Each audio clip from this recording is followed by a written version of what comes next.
Hey there, how's it going? This is Stephen Crouch. I'm got the honor today to walk through the pieces of the LumenCache ReNetA system, and it's pretty exciting to be able to see this all come together. As you're probably like me, you've seen bits and pieces of it.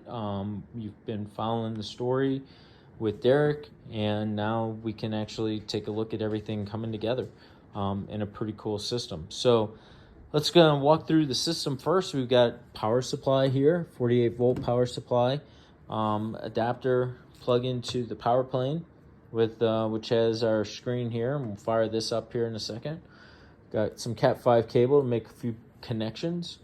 Power distribution modules, 8 ports in each, and 2 on here. So we've got our power distribution. This is our power plane 2. We've also got a 4 and a 6 version. Here's spacer.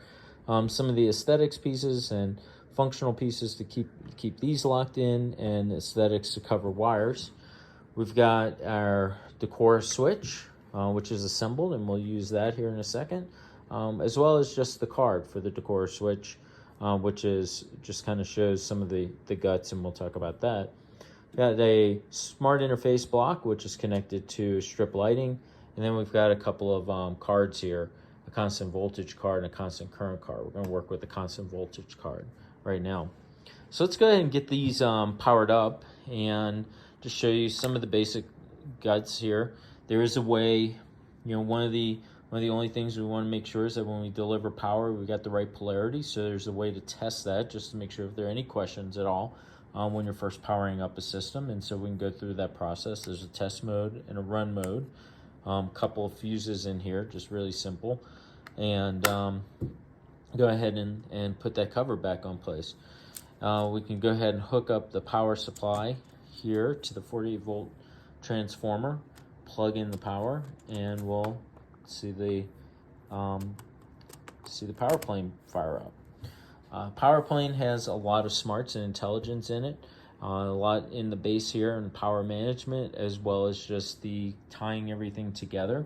The strips down the side, the rails down the side have boards in them with a lot of connection intelligence that tie all the PDMs together. So let's go ahead and do this. I'm going to do this in a couple of steps to show some of the screens, but let's hook up the power planes first, or the PDM into the power planes. So what you can see here is that this is set up to be able to recognize as many as 6 PDMs and which bays they're in. So as we plug these in, you'll see the individual bays start to be populated. And so we get the second one in, and so now we're in bay 1 and bay 2, and those are the only 2 that we have here. The PDM is set up with 8 ports. These are the cards, where the cards go into. We do have another card here that's able to connect devices. This is an Ethernet connection card for control systems and a number of other functional uses there to bring in outside systems and outside connections into the overall system. So we just lock in the PDM. It's in place with a little spacer card here, and now everything's in place. I'm going to go ahead and just unpower this for just a second, and now I'm going to go back and power it up now that we have all the pieces in place. And you'll see now we have a different screen, and in this screen we'll show the connections. First, we've already gone through a captive portal process to go ahead and connect this system to my local area network, and it's a pretty simple process. We'll detail that, but you can see we've already got the WLAN there identified. So now let's go ahead and insert a card. So as I mentioned, we're going to work with this constant voltage 50 watt card. We'll insert this into port 3. And as we insert it, now we can see that the PDM2 socket has a CV2 50 watt card inserted. Let's take this out. Let's go into, so now no active card. Let's go into port 4 over here on PDM1. So now we'll see that the message changed. We're now looking at, actually we're in socket 5 over here because we're counting on this side from the bottom up versus this side from the top down. And we now see the card that's in there. So we've got our 2 lights on the socket itself that show that this is powered up correctly. We got our 12 volt and our 48 volt light. And then we've got our green light on our card itself, which shows that right now there's nothing that's done incorrectly. So let's go ahead and hook this up. We'll start by taking our Cat 5 cable,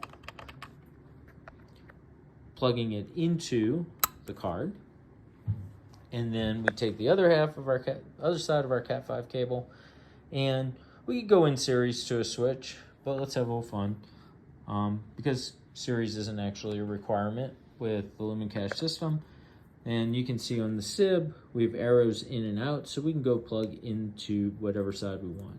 Let's go into the left,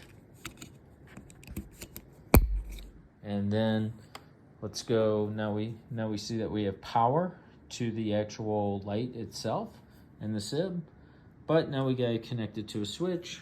Let's just connect it to a switch, and then let's take the other side of the second cable. Let's go directly into our Decora switch. Decora switch, we do have specific ins and outs for daisy chaining, and let's go in here. All right, so now we're powered up. Let's go ahead and turn this thing on. So we're just gonna hit the top button. We're gonna go on. Bottom, just general functionality, you know, typical, what you would expect with a Decora switch. We go off. We want to dim we'll go on, and we want to brighten. So now we can brighten.